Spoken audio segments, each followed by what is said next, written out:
Hypnos. À propos du sommeil, aventure sinistre de tous les soirs, on peut dire que les hommes s'endorment journellement avec une audace qui serait inintelligible si nous ne savions quel est le résultat de l'ignorance du danger. Baudelaire. Si l'univers porte en son sein des dieux pleins de pitié, que ceux-ci veillent sur moi au long de ces heures, où ni ma volonté, ni les drogues, n'ont la force de me retenir sur le bord de l'abîme du sommeil. Sans appel, la mort est compatissante, mais celui qui renaît des profondeurs infernales de la nuit sait, dans son hébétude, que la paix vient de l'abandonner pour toujours. Fou que je fus lorsque je décidai avec frénésie de plonger dans les mystères dont l'homme n'avait encore jamais percé la signification. Fou aussi, mon ami. Fou ou Dieu? Mon seul ami, qui m'entraîna dans cette quête et m'y dépassa, pour finir dans des terreurs qui peuvent encore un jour ou l'autre devenir miennes. Nous avons fait connaissance, je m'en souviens, dans une gare de chemin de fer, où il était le point de mire d'une troupe de curieux. Il se trouvait dans un état d'inconscience totale, après être tombé victime d'une sorte de convulsion qui avait laissé son frêle corps vêtu de noir dans une étrange rigidité. Je pense qu'il approchait alors de la quarantaine, car son visage aux joues creuses était marqué de rides profondes, tout en étant d'un ovale pur et d'une indéniable beauté. De plus, quelques touches de gris éclaircissaient son épaisse chevelure ondulée et sa courte barbe drue, qui avait dû, en d'autres temps, être du plus sombre des noirs corbeaux. Il avait le front blanc, comme les marbres de Pentelly, si vaste qu'on eût dit celui d'un dieu. Je pensai aussitôt, dans mon émoi de sculpteur, que cet homme était un faune de la Grèce antique, surgi des fouilles d'un temple en ruine et projeté je ne sais comment dans notre triste monde, pour y subir l'épreuve du froid et l'usure dévastatrice du temps. Lorsqu'il ouvrit ses immenses yeux noirs, je sus à la lumière de son regard profond qu'il serait désormais mon unique ami. Je n'en avais jamais eu jusqu'alors, car je compris que ses yeux avaient pleinement contemplé la grandeur et la terreur des royaumes qui se trouvent au-delà de la conscience commune et de la réalité. De ces royaumes que j'avais chéris en imagination, mais cherchais en vain. Aussi, alors que d'un geste j'écartai la foule, je lui déclarai qu'il lui fallait venir chez moi, car il devait se faire le professeur et le guide de mes recherches en mystère insondable. Il acquiesça d'un simple mouvement de la tête. Plus tard, je découvris dans sa voix la musique des violes profondes et des sphères de cristal. Nous devisions ensemble, jour et nuit, tandis que je sculptais des bustes de lui, ou que je gravais dans l'ivoire des miniatures de son visage, pour en immortaliser les expressions. De nos études, il n'est pas possible de parler, car elles n'avaient de point commun avec nulle autre chose de ce monde, tel qu'il est conçu par l'esprit humain. Elle participait de cet univers sans conscience, obscure entité, plus vaste et plus terrifiant que toute autre chose concevable, qui se trouve au-delà de la matière, du temps, de l'espace, et dont on ne peut appréhender l'existence que dans certaines formes du sommeil. Ces rêves, au-delà du rêve, que ne fait jamais le commun des mortels, et qui n'arrive qu'une ou deux fois au cours de la vie des imaginatifs. À notre réveil, ce qu'il nous restait de ce cosmos se perdait en nous comme se perd dans l'air ambiant la bulle de savon soufflée par un bouffon. Une fois émise dans l'atmosphère, elle perd contact avec son origine. Les hommes de science en doutent peu. Ils ignorent même, pour la plupart, qu'il en est ainsi. Quelques savants ont tenté d'interpréter ces rêves. Les dieux ont ri. Un homme aux yeux d'oriental a déclaré que le temps et l'espace sont relatifs. Les hommes ont ri à leur tour. Mais même celui-là n'avait fait qu'émettre des suppositions. J'ai voulu aller plus loin. J'ai essayé. Mon ami, lui aussi, a essayé. Il a réussi en partie. Puis nous avons fondu nos tentatives et, à l'aide de drogues exotiques, nous avons poursuivi des rêves terribles et interdits à l'intérieur de notre studio au sommet de la tour d'un manoir du comté de Kent. Parmi les douleurs que j'endure à présent, la plus intolérable est mon incapacité à m'exprimer. Ce que j'ai appris et vu au cours de ces heures d'exploration impie ne peut se raconter car aucun langage ne comporte les symboles qui rendraient compte de ces expériences. En effet, du début à la fin, nos découvertes furent exclusivement de l'ordre des sensations. Des sensations sans aucun rapport tangible avec les impressions que le système nerveux humain peut enregistrer. C'étaient bel et bien des sensations, mais elles comportaient des éléments temporels et spatiaux stupéfiants. Des choses qui, au cœur d'elles-mêmes, ne possédaient aucune existence distincte ni définie. Dans le meilleur des cas, le langage humain ne peut transcrire que le caractère général de nos expériences, et ce, en les appelant plongeons ou vol-planés. Car à chacune de nos périodes de révélation, une partie de notre esprit s'évadait soudain du réel et du présent pour voler précipitamment vers les abîmes brutaux, obscurs et terrifiants, déchirant parfois quelques obstacles, toujours les mêmes, nuages informes, vapeurs visqueuses. Durant ces vols ténébreux et immatériels, nous étions parfois solitaires et parfois réunis. Lorsque nous partions ensemble, mon ami me précédait toujours de très loin. Je pouvais appréhender sa présence, en dépit de l'amorphisme où nous baignions, car une image de lui me hantait constamment au cours de ces voyages. Flottant dans une lueur dorée, son visage aux joues étrangement pleines et juvéniles, au regard brûlant, au front olympien, aux cheveux sombres et à la barbe naissante.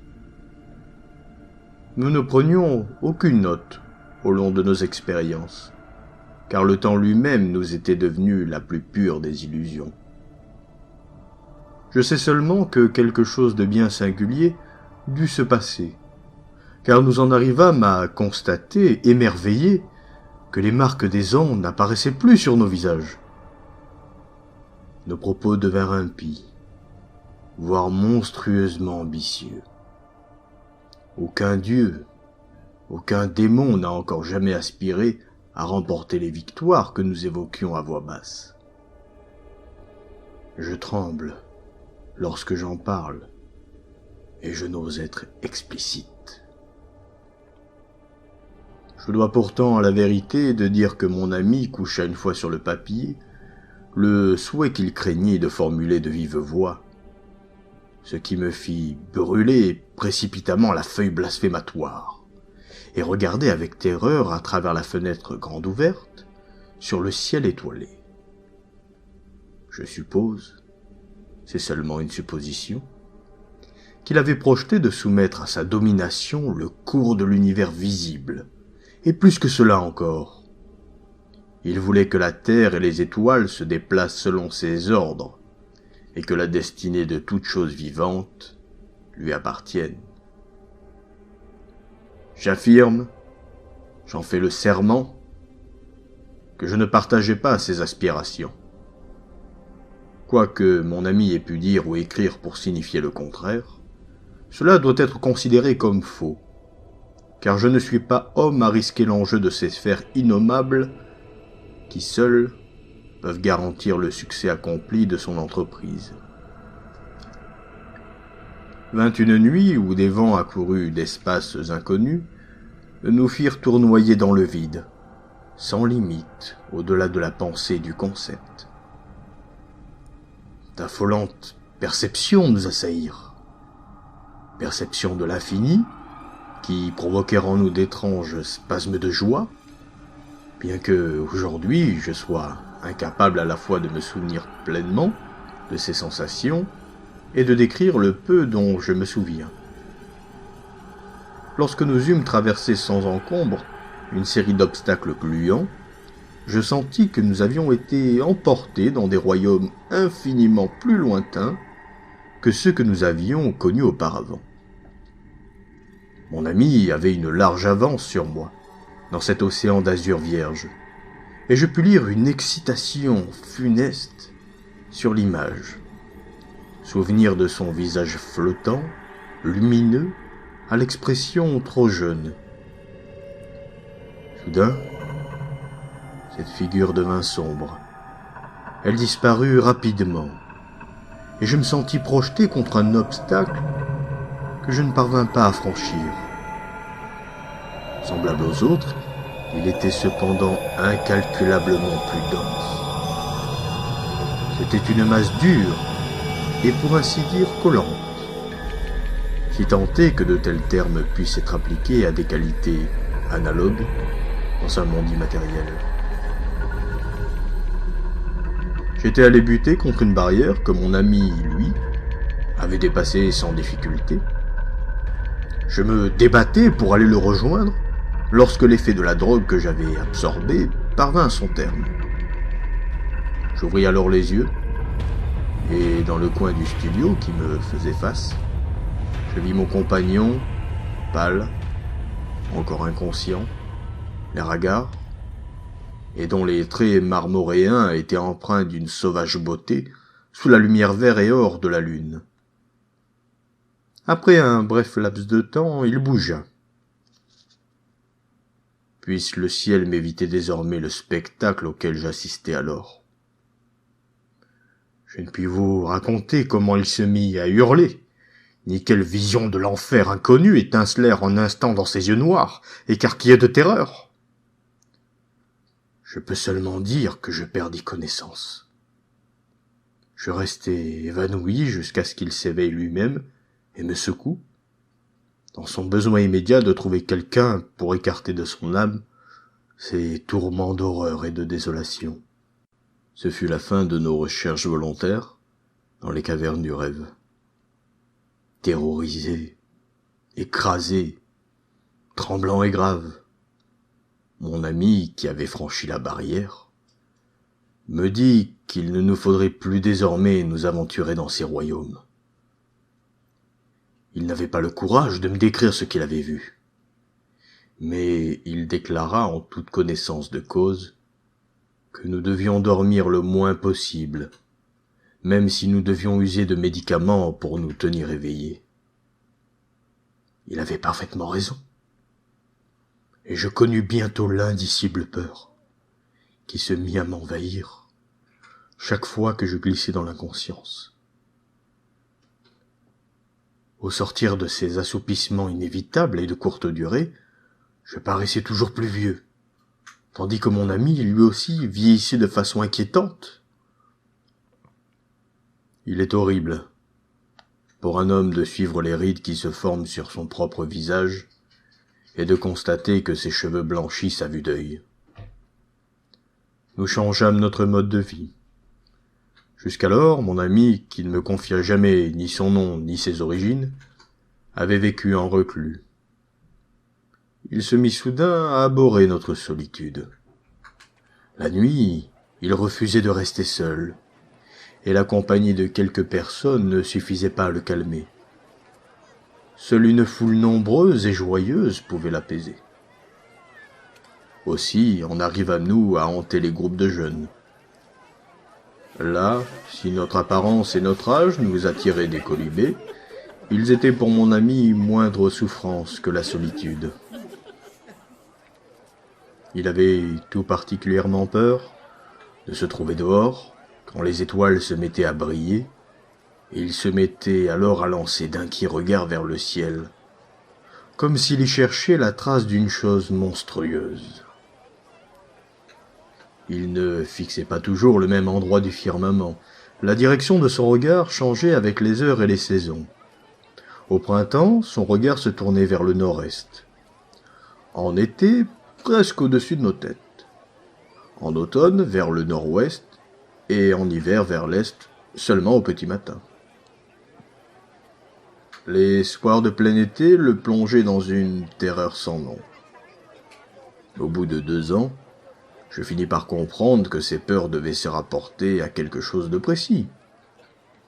J'en déduisis qu'il fixait sur la voûte céleste une tache qui changeait de place selon les saisons. Et je découvris que cette région du ciel était celle de la constellation Corona Borealis. Nous avions loué un studio à Londres. Nous ne nous séparions pas un seul instant, mais nous ne parlions jamais de ce temps où, ensemble, nous avions tenté de connaître les mystères de l'au-delà. Nous étions plus vieux, usés par les stupéfiants, par notre constante tension nerveuse et par notre vie d'ancienne débauche. La calvitie n'avait point épargné mon ami. Sa barbe et le peu de cheveux qui lui restaient étaient devenus blancs comme neige. Nous avions remporté une étonnante victoire sur le sommeil, puisque nous dormions à peine 1 heure ou 2 par nuit. Puis vint un mois de janvier plein de brouillards et de pluie. Nous n'avions plus d'argent pour acheter de la drogue. J'avais vendu toutes mes statues et mes miniatures, et je n'avais plus la force de travailler le marbre et l'ivoire.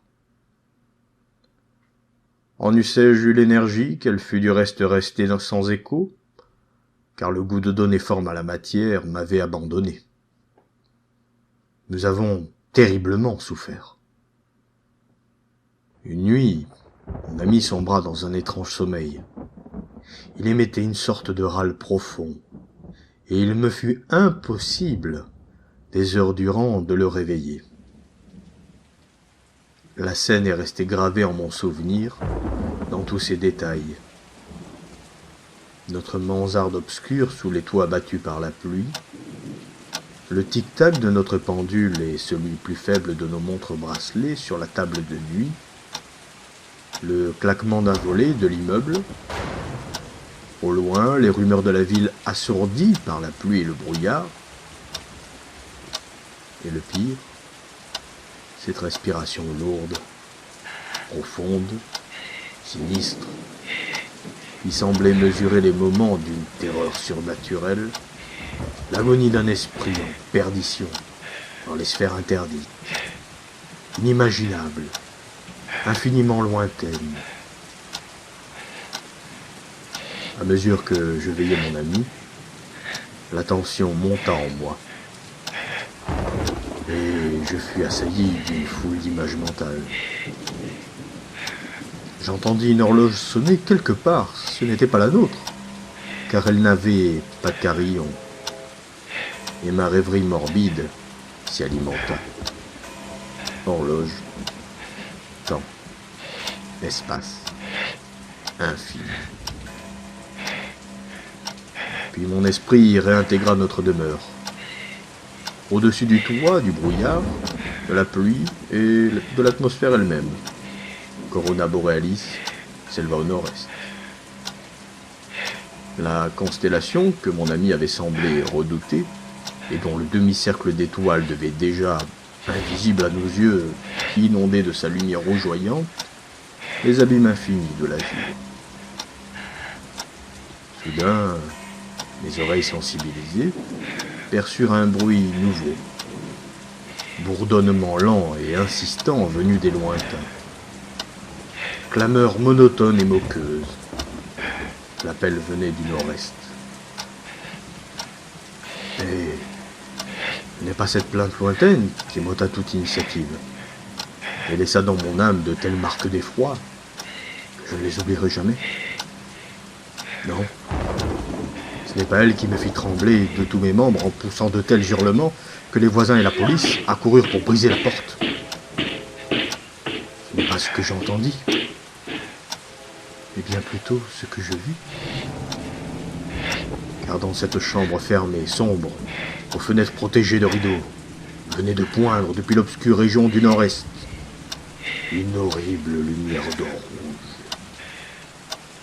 Le faisceau lumineux traversa les fenêtres, se dirigea droit sur la tête du dormeur, comme pour y déposer ses rayons maléfiques. L'image, le souvenir de son visage, apparut une fois de plus, telle qu'elle s'était présentée à moi au cours de nos voyages dans les abîmes de l'espace et du temps, lorsque mon ami laissait loin derrière lui la frontière de toutes les choses secrètes pour pénétrer dans les cavernes profondes et interdites du cauchemar. Je le regardais et je vis sa tête se dresser. Ses yeux noirs se révulsaient d'effroi et ses lèvres amincies s'entr'ouvrir sur un cri trop effrayant pour retentir. C'est alors que sur cette figure macabre, brillante et surnaturelle, se grava une expression de terreur telle que ni le ciel ni la terre ne pourront plus jamais m'en dévoiler. Tandis que le bruit s'amplifiait sans cesse en s'approchant de notre antre, je ne prononçais pas un mot et tentais de remonter à la source maudite de cette clameur, qui était aussi celle du funeste rayon de lumière où baignait l'image folle de mon ami. Ce que je vis dans un éclair me fit sombrer dans une crise d'épilepsie qui ameuta voisins et policiers. Jamais, au grand jamais, je ne pourrais compter ce que je vis. Et même si j'essayais de toutes mes forces, je ne suis pas sûr que le souvenir qui m'en reste représente bien cette vision, dont je sais seulement qu'elle fut atroce. Cette tête immobile non plus, car si elle en a connu plus que moi, elle ne parlera plus jamais. Et désormais, je garderai toujours un œil rivé sur l'insatiable et ironique Hypnos, seigneur du sommeil, afin de me protéger des puissances délirantes du savoir et de la philosophie. J'ignore en fait ce qui s'est passé exactement. Car non seulement mon esprit fut déséquilibré par cette chose étrange et hideuse, mais celui des autres fut tout de suite saisi par l'oubli, qui était pour eux le seul rempart contre la folie. Ils ont déclaré, je ne sais pourquoi, que je n'avais jamais eu d'amis, que seul l'art, la philosophie, le vice avaient rempli ma vie tragique. Cette nuit-là, les voisins et les policiers s'occupèrent de moi, et le médecin m'administra un calmant. Personne ne comprit quel genre de cauchemar venait d'avoir lieu. Mon ami terrassé ne leur inspira non plus aucune pitié. Mais ce qu'ils trouvèrent sur le lit de notre studio les émerveilla au point qu'ils se mirent à chanter mes louanges. Maintenant, j'ai une réputation que je ne mérite pas, que je méprise même, tandis que je reste assis des heures durant, désespéré. Je suis chauve aujourd'hui, ratatiné. Ma barbe est devenue grise. Je me sens paralysé. Les drogues ont fini par me désaxer, me briser. Le temps qu'il me reste à vivre, je le consacre à l'adoration et à la contemplation de l'objet découvert. Il se refuse à croire que j'ai vendu la dernière de mes œuvres et regarde avec extase cette chose muette que m'a légué le rayon de lumière. C'est tout ce qu'il me reste de cet ami qui a fait de moi une épave. une tête de marbre magnifique, digne des plus grands sculpteurs hellènes, d'une jeunesse intemporelle. Le beau visage porte une barbe fournie et ondulée, des lèvres souriantes, des cheveux longs et bouclés, un front olympien couronné de pavots. Ils disent que ce visage obsédant, c'est moi qui l'ai sculpté, et qu'il me représente à 25 ans. Mais sur son socle de marbre est gravé un seul nom, en lettres grecques. Hypnos.